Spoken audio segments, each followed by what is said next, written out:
반갑습니다.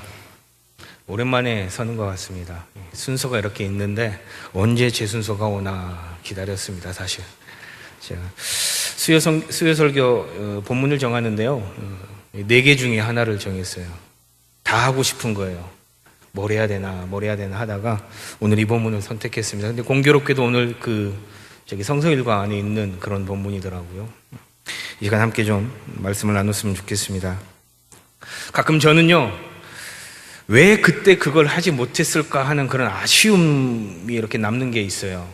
왜 그때 그걸 하지 못했지?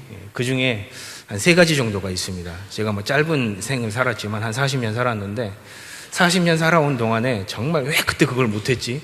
정말 아쉬운 게 있어요. 그 중 하나가 뭐냐 하면 과감하게 음대에 도전해보지 못했던 거예요. 제가 피아노를 참 좋아했거든요. 그래서 음악대학교 피아노과에 이렇게 지원을 해볼까 하다가 결국 못했어요. 근데 그게 그렇게 아쉽습니다. 한번 도전이라도 해볼 걸. 그 다음 이제 2번째가 뭐냐 하면 제가 이제 군악대 시험을 이렇게 보러 갔어요. 군악대 시험을 보러 갔는데 똑 하고 떨어졌네. 떨어져가지고 이제 털레 이제 악기 들고 이렇게 나오는데 저기서 특전사 군악대 군악대 대장이 이렇게 저를 불러요. 보아하니 떨어진 것 같은데 특전사 군악대 오면 어떻게 했냐고 이렇게 제안을 하시더라고요. 특전사 누가 잘 안 가잖아요. 위험하니까. 그럼 기본적으로 팔 하나씩 부러진다고 그러니까 겁이 나가지고 못 가겠는 거예요. 그래서 안 갈란다고. 근데 그게 그렇게 아쉬워요.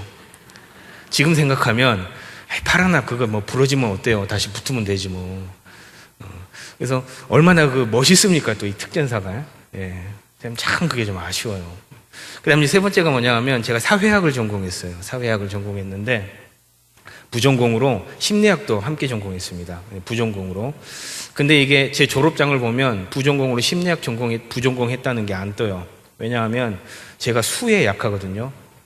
수에 약해서 심리통계라는 과목을 들어야 되는데 그걸 일부러 안 들었어요.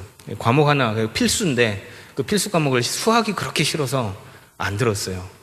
그래가지고 그 한 과목 때문에 다 듣고 그 한 과목 때문에 부전공 이수가 안 된 걸로 돼 있어요. 그래서 그게 그렇게 아쉬워요. 해놓을 걸. 정말 이게 아쉽습니다. 왜냐면요, 그거는요, 그때 아니면 못하는 거잖아요. 그때 아니면 못하는 거거든요. 그래서 정말 아쉬워요. 그래서 어느 날 생각이 딱 드는 게 뭐냐 하면, 이제는 나이 들어서 나중에 후회만은 남기지 말자. 그때 아니면, 그 나이 때 아니면 할 수 없는 것들은 과감하게 한번 도전해보자라는 생각이 들더라고요. 그래서 2년 전인가 과감하게 도전했습니다. 신춘문예 도전했어요. 제가 글 쓰는 걸 좋아하잖아요. 그래서 신춘문예 도전을 했습니다. 이게 지금 아니면 못할 것 같더라고요. 제가 또 써놓은 글이 또 몇 개 있고 해가지고 좀 괜찮겠다 싶은 거 이렇게 해서 보냈습니다. 근데 제 목표는 당선되는 게 목표가 아니에요. 어차피 저는 당선될 글도 아니에요. 제가 국문학과 졸업한 것도 아니고 문예창작학과 졸업한 것도 아니고 글 쓰는 것에 대해서 이렇게 공부한 것도 아니고, 그러니까 당선될 거라고 생각도 안 했어요. 다만 저는 나중에 나이 들어서 후회 안 하고 싶은 거예요. 그래도 나는 이때 신춘문예 내가 도전해봤어. 됐을까요? 안 됐을까요? 안 됐어요. 당연히 떨어지죠. 안 됐어요. 그런데 그러니까 이게 심사위원들의 전체적인 평이 신문에 실리거든요. 제가 심사위원들의 전체적인 평을 보고서요, 제가 빵 터져버렸어요. 제가 아주 기억에 남아가지고요, 제가 이 심사위원의 평을 제가 이렇게 딱 이렇게 적어놨어, 어디다가. 뭐라고 했냐면, 이렇게 심사위원들의 전체적인 평이 올라와 있더라고요. 양적 풍성함에 비할 때. 그러니까 누가 도전을 많이 했나 봐. 양적 풍성함에 비할 때 질적인 면에서는 아쉬움을 느낄 수밖에 없었다. 전반적으로 작품들이 가벼워지고 현실 인식이 피상적이며 장중미가 미흡하다는 것이 선자들의 공통된 느낌이었다. 말이 어려운데요. 그러니까 말이 어렵죠. 글 쓰는 분들이라 말을 어렵게 하는데 쉽게 얘기하면 도전은 정말 많이 했는데 글다운 글이 없었다는 거죠. 글다운 글이 없었다는 거죠. 이제 그걸 읽고요, 제가 마음이 상한 게 아니라 막 웃어버렸어요. 얼마나 웃었는지 모르겠어요. 아, 내가 심사위원들의 아쉬움에 일조를 했구나.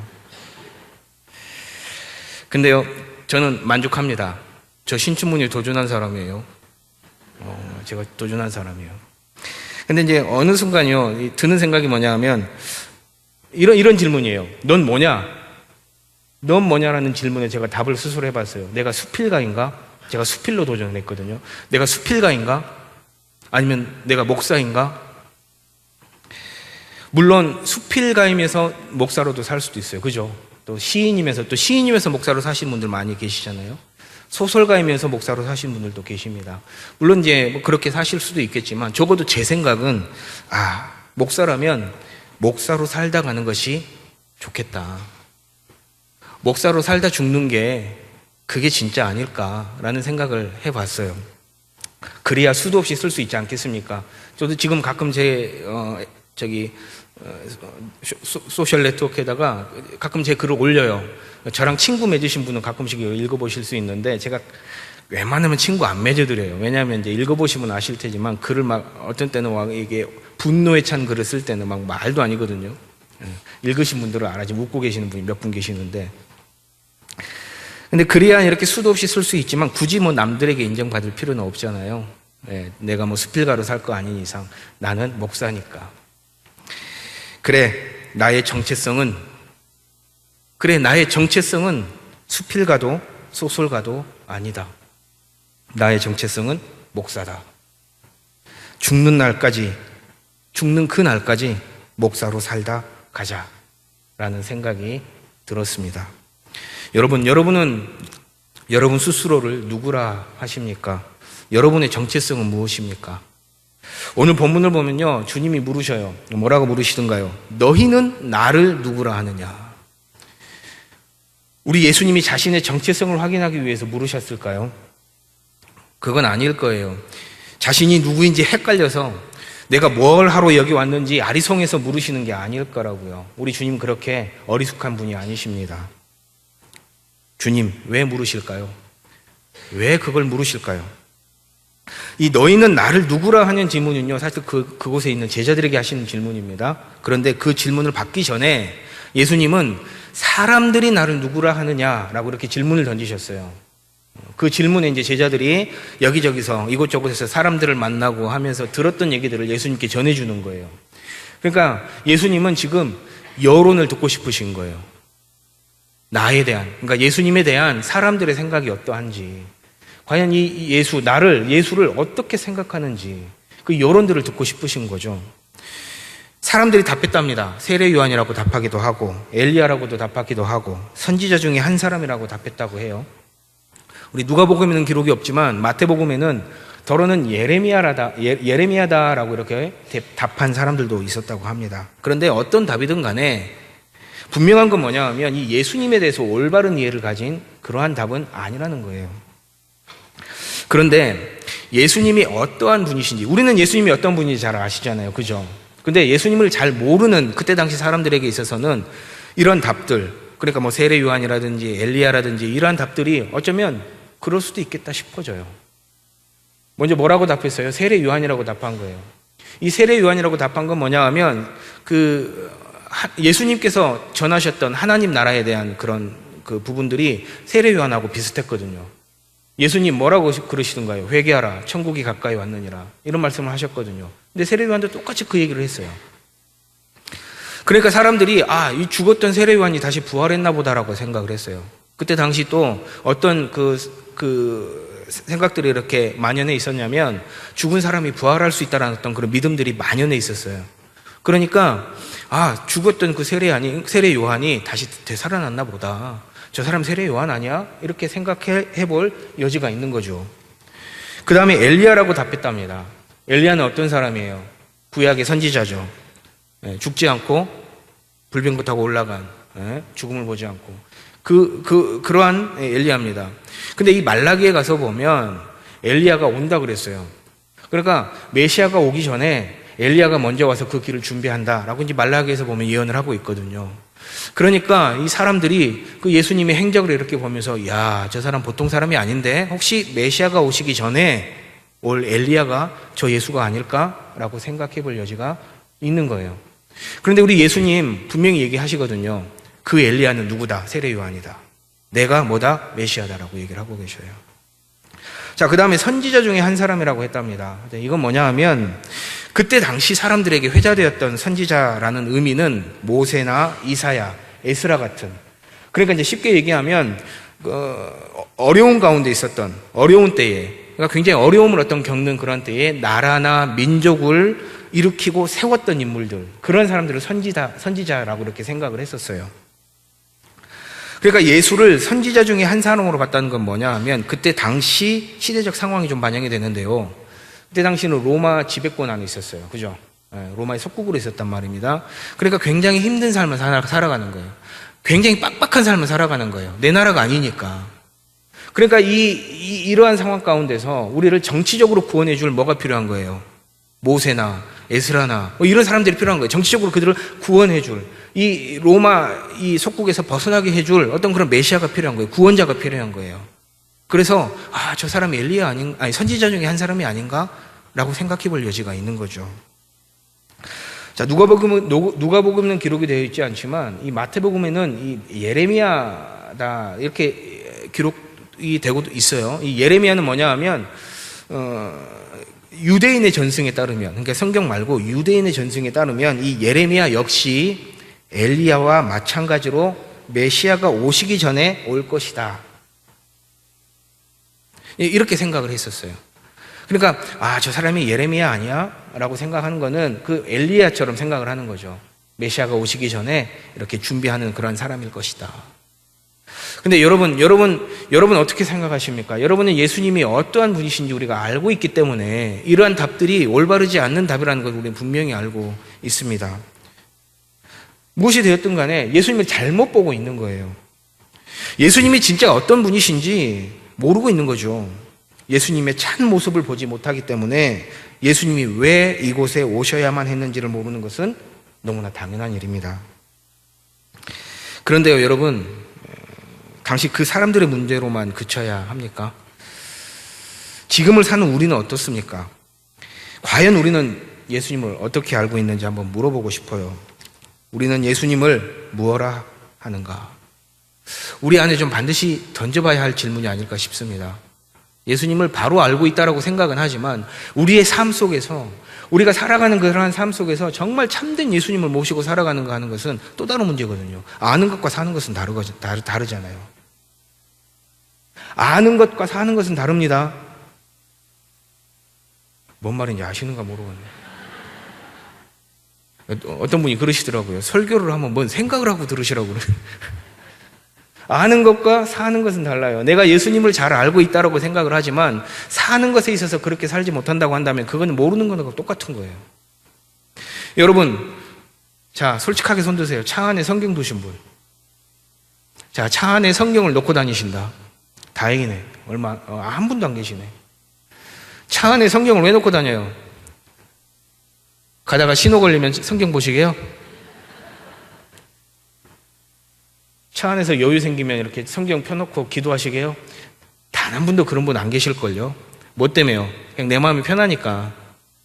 성경 이렇게 놓으면 하나님이 지켜줄 것 같고 예수님 지켜줄 것 같으니까. 근데 여러분, 성경 논다고 지켜주고 안 논다고 안 지켜주실 분입니까? 우리 주님이? 그렇게 옹졸한 분 아니에요, 우리 주님은. 근데 예수님을 그렇게 알고 믿고 사는 분들이 계시더란 말입니다. 예수님을요, 돈 잘 벌게 해주는 분으로 보는 것. 예수님을요, 자녀 좋은 대학 가게 해줄 수 있게 해주는 분으로 보는 것. 요거 사실 틀린 말은 아니에요. 물론 잘 살게 해주시죠. 좋은 대학 가게 해주시고 자기에 맞는 대학 가게 해주시는 거예요. 하지만 그것만으로만 알고 계신다면, 우리 예수님을 그런 존재로만 알고 계신다면 그건 잘못 알고 계신다라는 겁니다. 올바르게 알고 있다, 바라보고 있다라고 볼 수는 없습니다. 그렇게 우리는 잘못된 예수를 품고 살아가는지도 모릅니다. 근데 이 잘못된 예수님을 품게 됐을 때 어떤 문제가 있어요? 자, 그 잘못된 예수님이 나를 채워주던가요? 그럼 질문 다시 해볼게요. 참된 예수님을 여러분 가운데 품었을 때 내 안에 채워지던가요? 아, 여기는 아멘 하셔야지. 멀뚱멀뚱 쳐다보면 안 되죠. 자, 참된 예수님이 내 안에 있을 때 채워지던가요? 억지로 하는 것 같네. 만족이 되시던가요? 이런 경험 안 해보셨으면 새벽기도 나오셔서 울고불고 부르짖으셔야 돼. 예수님을 믿는, 나의 구주로 믿는 사람으로서 정말 예수 한 분만으로 채워지는, 만족되는 이런 경험이 없으시다면요, 신앙생활 다시 하셔야 돼요. 아멘이 크게 나와야 돼요. 두 손 들고 아멘 하셔야 되고, 일어서서 아멘 하셔야 돼요. 참된 예수를 품고 살아간다면요, 채워집니다. 만족이 돼요. 그거 하나만으로도 만족이 된단 말입니다. 그런데 잘못된 예수를 품고 살아가기 때문에 만족이 안 돼요. 만족이 안 되기 때문에요, 다른 사람의 예수에 귀가 솔깃해요. 간증 집회 많이 가시죠? 그죠? 들어보면 기가 막혀요. 기가 막혀요. 귀가 솔깃해지는 거야. 누가 예수 믿었더니 복권에 당첨됐다네. 귀가 솔깃해지는 거예요. 아, 예수 믿었더니 없던 차가 생겼다네. 귀가 솔깃해지는 거예요. 내 안에 참된 예수가 없기 때문에 다른 사람의 예수를 통해서 귀가 솔깃해지면서 이리 흔들리고 저리 흔들리고, 이리 갔다가 저리 갔다가 중심이 없는 거예요. 진짜 근데 정말 또 위험한 건 뭐냐 하면요, 내 안에 참된 예수를, 올바른 예수상을 가지고 있지 않으면 이리 흔들리고 저리 흔들리고 이리 솔깃하고 저리 솔깃하면서요, 내 안에 내가 원하는 예수를 만들어내는 거예요. 참된 예수님은 저 뒤로 하고요, 내가 원하는 예수님을 내 안에 가지고 산다니까요. 그게 진짜 예수님인 것처럼 살고 믿고 살아요. 정말 위험한 거 아닙니까?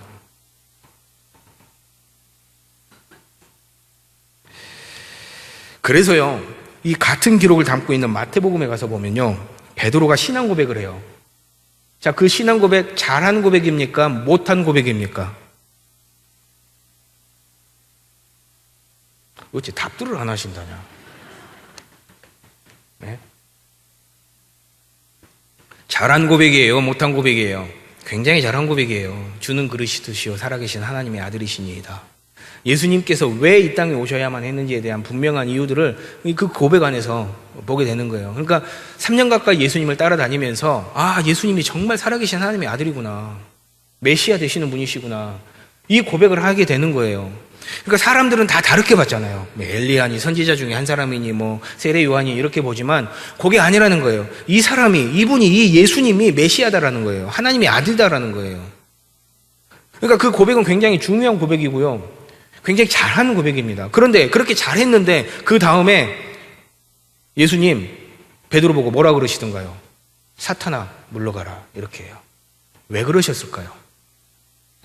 자, 베드로가 신앙 고백을 합니다. 그래, 너 잘했어. 너 정말 잘했어. 그러면서 이제 예수님이요, 어떤 얘기를 하시냐면, 이제 당신께서 고난을 받으시고 십자가에 달리시고 이제 이런 얘기들을 하시는 거예요. 당신이 고난을 받으실 것이고 십자가에 달리실 것이고 죽으실 것이고 부활하실 것이고 이런 얘기들을 하는 거예요. 그러니까 베드로의 입장에서는 깜짝 놀랄 일이죠. 나의 영적 스승으로 모시고 살아갈 분인데 갑자기 죽는다는 얘기를 하는 거예요. 고난받는다는 얘기를 하는 거예요. 그러니까 절대 그 일이 결코 주님에게는 일어나지 않을 것입니다 라고 얘기를 하는 거예요. 그러니까 예수님이 화를 내시면서 이 사탄아 내게서 물러가라, 너는 나를 넘어지게 하는 자보다, 이렇게 얘기하시는 겁니다. 왜 그럴까요?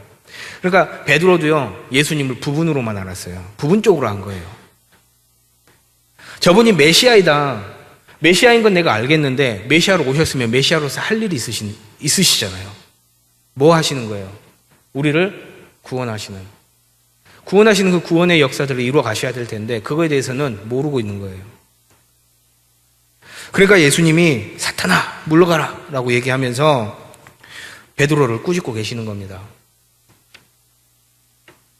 너 예수님에 대해서, 예수에 대해서, 메시아에 대해서, 구원자에 대해서 올바르게 알고 있어라. 이 얘기를 하시는 거죠.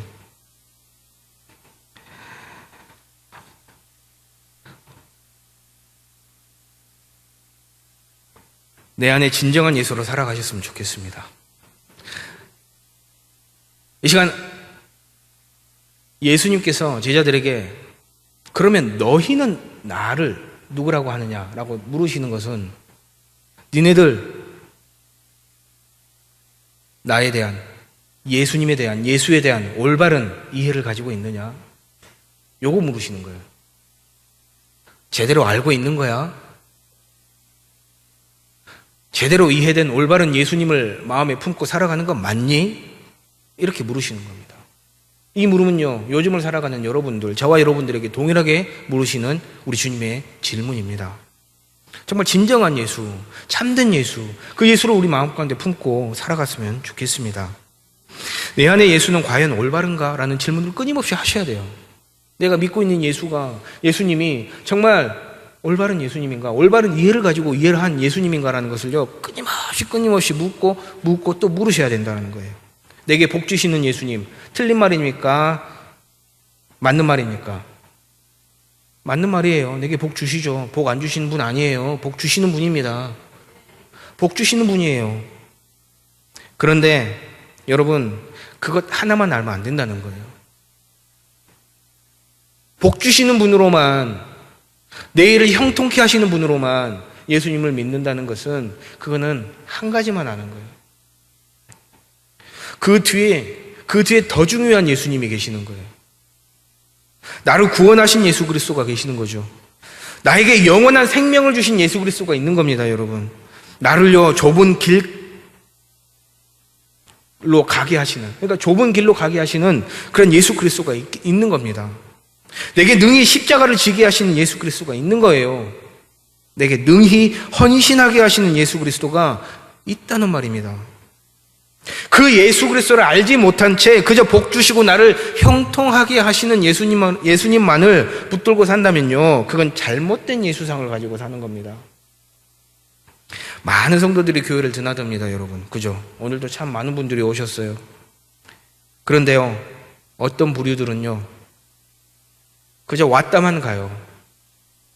앉았다만 가면 예배 드렸다라고 생각을 하는 거예요. 왔다만 갔는지 정말 예배를 드렸는지 요거 질문 한번 딱 해보면 알아요. 자, 이번 주일 설교 제목과 본문 말씀해 보세요.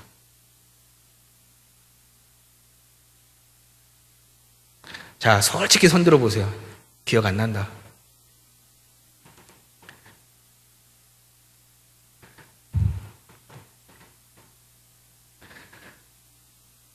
신학교 다닐 때 사실 교수님이 제게 하셨던 질문이에요.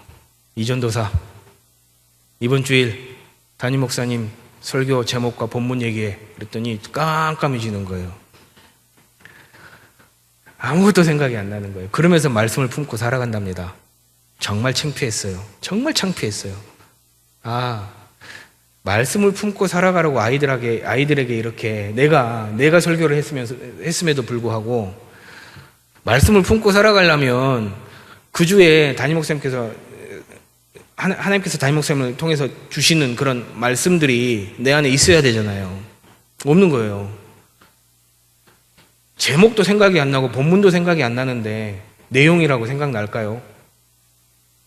정말 창피했어요. 내가 그저 교회를 드나들고 있었구나. 우리 주님요, 제자들에게 너희는 나를 누구라 이렇게 물으십니다. 사람들이 말하는 그러한 예수는 됐고 니네들은 나를 어떻게 보느냐 이렇게 물으시죠. 이 질문을 통해 예수님은 제자들이 그리고 지금을 살아가는 우리 모두가 올바른 예수상을 갖기를 원하십니다. 그리고 내 안에 진정한 예수로 삶을 살아가기를 원하시죠. 진정한 예수로 살아가는 삶을 우리 주님은 9장 23절에서 이렇게 얘기하고 계십니다. 뭐라고 얘기하시냐면 또 무리에게 이르시되 아무든지 나를 따라오려거든 자기를 부인하고 날마다 제 십자가를 지고 따를 것이니라. 자기를 부인하라 하십니다. 요즘 저희 둘째가 자꾸 자기를 부인해요. 아니라는 거예요. 아니라는 거예요. 아니라는 거예요. 뭐가 아닌지는 모르겠어요. 하여튼 아니라는 거예요. 이런 부인이 아니라요. 날마다 제 십자가를 지고 따르는 거예요. 자기가 져야 할 십자가를 지고 따르는 게 그게 쉬운 일입니까, 여러분? 나를 부인하고 날마다 이 자기가 져야 할 십자가를 지고 간다는 건요, 사실은 깊은 자기 성찰이 필요한 부분이에요. 자기를 깊이 들여다봐야 나를 알 수 있고, 나를 알아야 나를 부인할 수 있잖아요. 그리고요, 이 십자가를 진다는 건요, 쉽지 않은 일입니다. 굉장한 헌신이 필요해요, 사실은. 그렇기 때문에 이게 사실 무거운 짐으로 다가올 수도 있어요. 무거운 짐으로 다가옵니다. 담임 목사님 일찍 올라오셔갖고. 솔직히 담임 목사님이요, 주일날 연락이 왔어요. 이번 주 중에 새벽 반주 부탁해도 되겠냐고 그러셔서, 아우, 해야죠. 우리 했어요. 근데 사실은요, 제 안에 마음이 부담이 크거든요. 저는 전공자가 아니잖아요. 그러니까 전공자들 앞에 있으면요, 저는 막 이게 틀리는 거 하나하나가 막 굉장히 부담이 돼요. 네. 안 하고 싶은데. 짐이거든요. 근데요, 이게 받고 생각하니까요, 그러니까 목사가 아닐 때는요, 언제 어디서든지 어디를 가든 나는 반주였어요. 그런데 목사가 딱 되고 보니까요, 반주할 기회가 없는 거예요. 다 알아서들 잘 하시니까. 그것도 새벽 시간에, 그것도 성령 강림을 기다리는 그 주간에, 오히려 내가 은혜를 받고 있어요. 물론 손가락은 지 맘대로 막 여기저기 돌아다니면서 틀리지만, 저는 제 나름대로 이 자리가 제 은혜의 자리가 되고 있습니다. 그렇구나. 이 십자가라는 것이 짐으로 생각하면 짐이 될 수 있지만요, 여러분요, 사실 십자가는 영광이거든요. 십자가는 생명이거든요. 때문에 그 십자가를요, 짐이지만 짐으로 생각하지 않고 내가 지게 되면요, 그게 영광이 되는 거예요. 그게 은혜가 되는 겁니다, 여러분. 근데요, 또 그게 참 재밌는 게요, 지게 하셔요. 손가락 지 맘대로 돌아다니거든요. 하도 연습을 안 해갖고. 우리 담임 목사님 새벽에 갑자기 주셔요. 그 전날 주시는 거 아니에요. 182장 하면 저 그때사 182장 찾아요. 그러니까 처음에 1, 2절 할 때는 막 여기저기 막 틀린단 말이에요. 근데 참 재밌는 게 뭔지 알아요? 3절, 4절 할 때는 안 틀려요, 이게. 은혜더라고요. 하나님 하게 하시더라고요. 하나님 지게 하셔요. 여러분이 지는 것 같죠? 아니라니까요. 하려고 하면요, 내가 딱 지려고 이렇게 신용만 하면요, 하나님이 다 지게 하시는 거예요.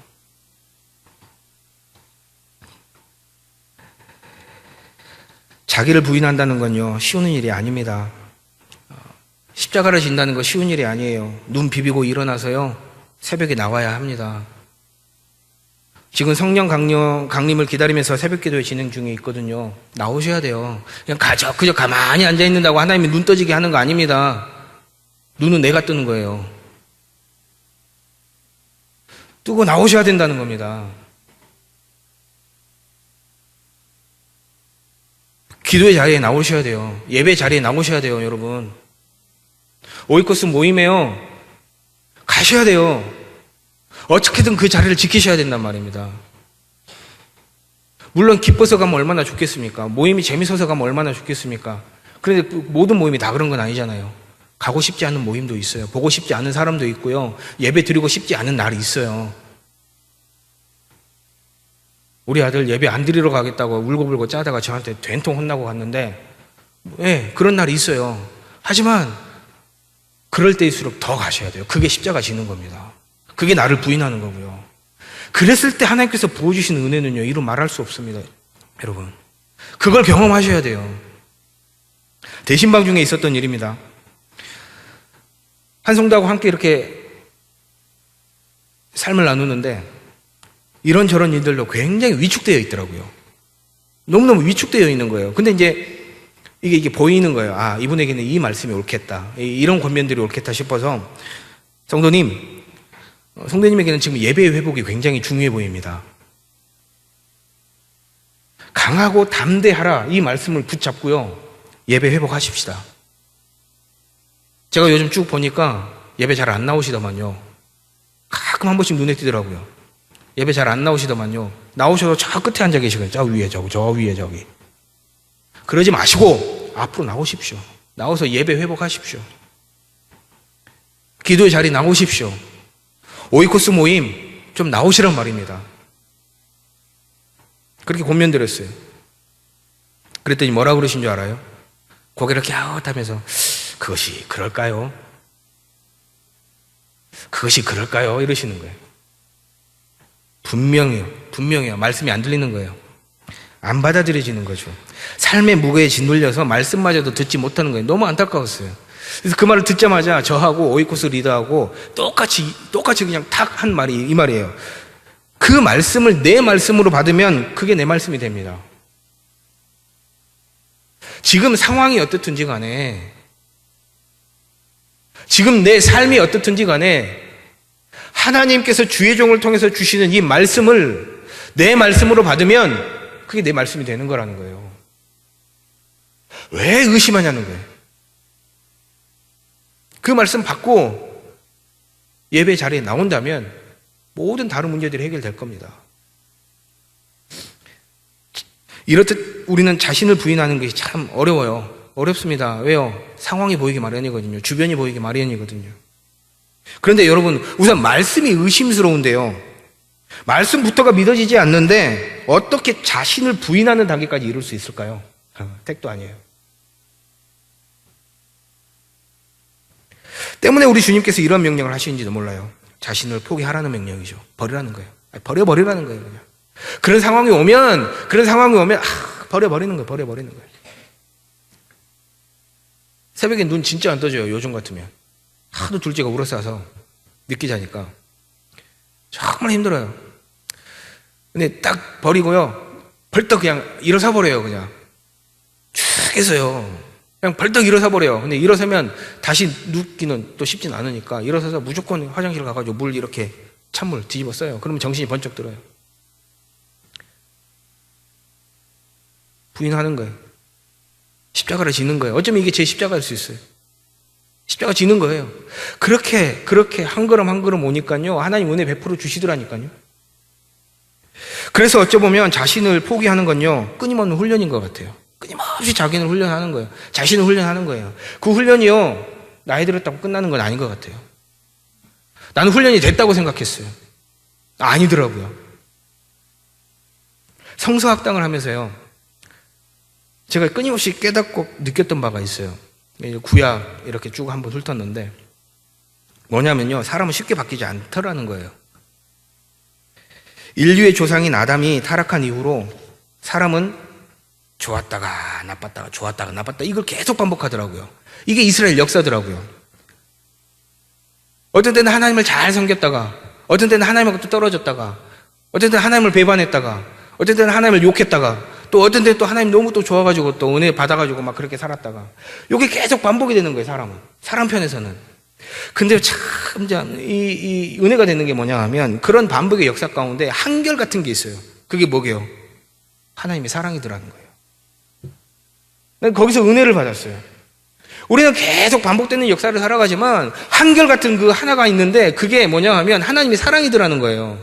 끊임없이 하나님의 사랑으로 그 반복되는 역사 가운데 우리를 구원하시려고, 우리를 깨닫게 하시려고요. 말씀하시더라는 거예요. 근데 그 하나님의 그 사랑, 그 절정이요. 말라기 와서 딱 보여지던데요. 좀 말라기 준비하면서 울컥했어요. 포로 귀환 이후에 이스라엘 백성들이요. 잘했어요. 그죠? 70년 포로 생활하고 다시 돌아왔잖아요. 그러니까 영적으로 이제 회복을 꾀했단 말입니다. 성전도 재건하고 성벽도 중수하고. 그러면서 영적인 회복을 꾀했어요. 그런데요. 똑같아요. 다시 쇠퇴기에 접어들어요. 아무리 오신다든 메시아가 오시지도 않고 우리의 삶은 요 모양 요 꼴로 계속 힘드니까 점점 쇠퇴해져 가는 거예요. 그러면서 예배의 정신은 다 어디로 가버리고 처음에 가졌던 그 첫사랑, 그 처음 마음은 다 어디로 가버리고 형식만 남게 되는 거예요. 제사장들과 지도자들도 다 이제 부패해져 가는 거예요. 썩어 빠져가는 겁니다. 70년의 포로기 생활이 말짱 헛것이 돼버리는 것 같아요. 이러한 때에 하나님께서 이스라엘 백성들에게 말씀하셔요. 뭐라고 말씀하시냐면 말라기 1장 2절이에요. 말라기를 시작하면서 이 얘기를 하시는 거야. 내가 너희를 뭐했다? 사랑했다. 창세기부터 말라기까지 쭉 한결같이 하나님은 사랑했다라고 표현을 하시는 거예요, 우리한테. 야, 너 사랑했어. 내가 너 사랑했다니까. 그런데 이스라엘 백성들 뭐라고 답하시는 줄 아세요? 주께서 어떻게 우리를 사랑하셨나이까. 이 뉘앙스가 어떤 뉘앙스냐면 허허, 하나님이 우리를 사랑했다고요? 우리가 지금 요 모양 요 꼴로 살아가는데 하나님이 우리를 사랑했다고요? 아니, 어떻게 우리를 사랑하셨는데요? 이 뉘앙스예요, 지금. 어느 날 엄마와 아들이 나란히 앉았답니다. 근데 아들이 따졌대요. 엄마가 지금껏 나한테 해준 게 뭐가 있어? 자, 엄마 입장에서 이런 얘기 자식한테 들으신다면 어떠실 것 같아요? 엄마가 어이가 없는 거예요. 지금껏 가르친 건 뭐고, 먹이고 입힌 건 뭔데? 그래서 이 엄마가 웬만해서 화를 안 내는데 그날 화가 확 나셔가지고 이랬답니다. 엄마가 아들한테 너 이놈, 그게 어디 부모에게 할 말이 드냐? 그렇다면 지금껏 먹이고 입히고 가르친 몫을 다 내게 내놓거라. 다행히 이 아들이 정신이 번쩍 들었대요. 엄마, 제가 잘못했습니다. 엄마, 제가 잘못했어요. 그리고 잘 마무리가 됐대요. 그런데 만약요, 이 상황에서 아들이 지금껏 먹이고 입히고 가르친 몫을 다 계산해갖고 돈을 가져다가 딱 놓는다면요, 이 느낌을요, 제가 자식을 가져보니까 알겠더라고요. 죄송합니다. 죄송한 표현 쓸게요. 호로자식이 되는 거예요, 이거는. 부모가 자식에게 주는 사랑을 돈으로 계산할 수 있어요? 안 돼요. 안 됩니다. 이 돈을 갖다 놓는다는 건요, 부모의 사랑을 전면적으로 거부해버리는 거예요, 이거는. 나쁜 놈이 되는 거죠. 이스라엘 백성들이 했다는 거예요.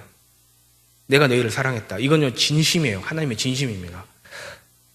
창세기부터 말라기까지 역사를 쭉 보세요. 아니, 요한계시록 역사까지 쭉 보세요. 한결같아요, 우리 하나님은.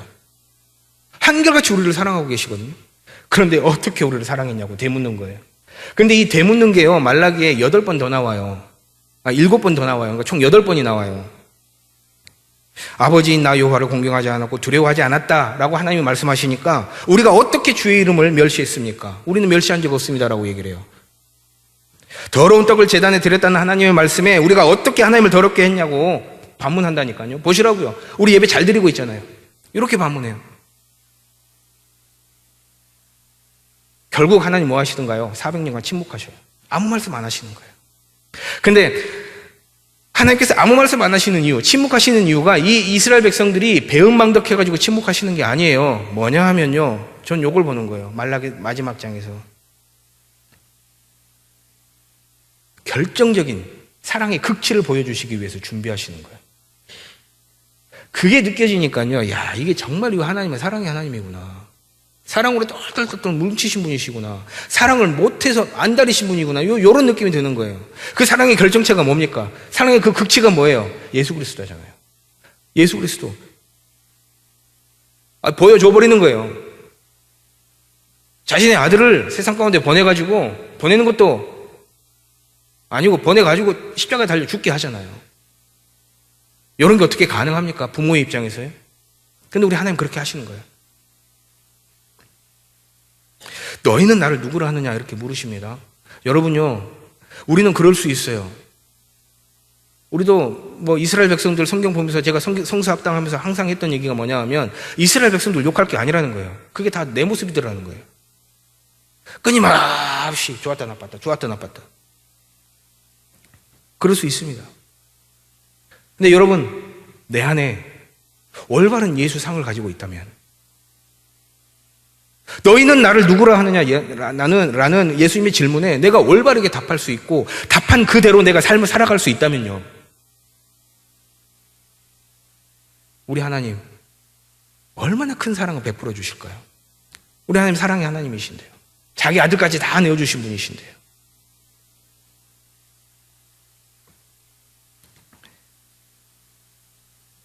우리 안에 예수는 어떠한 예수님이십니까? 어떠한 예수님과 함께 삶을 살아가십니까? 참된 예수님, 진리 되시는 예수님을 우리 함께 모시고 살아가십시다. 나를 부인하고요, 나에게 주어진 이 십자가 달개지면서, 이게 달개지는 거예요. 쓰게지는 게 아닙니다. 믿지 않는 사람에게나 쓰게지는 것처럼 보이지만 믿는 우리에게는 이건 달개지는 겁니다. 달개지고 한 걸음 한 걸음 믿음으로 걸어가십시다.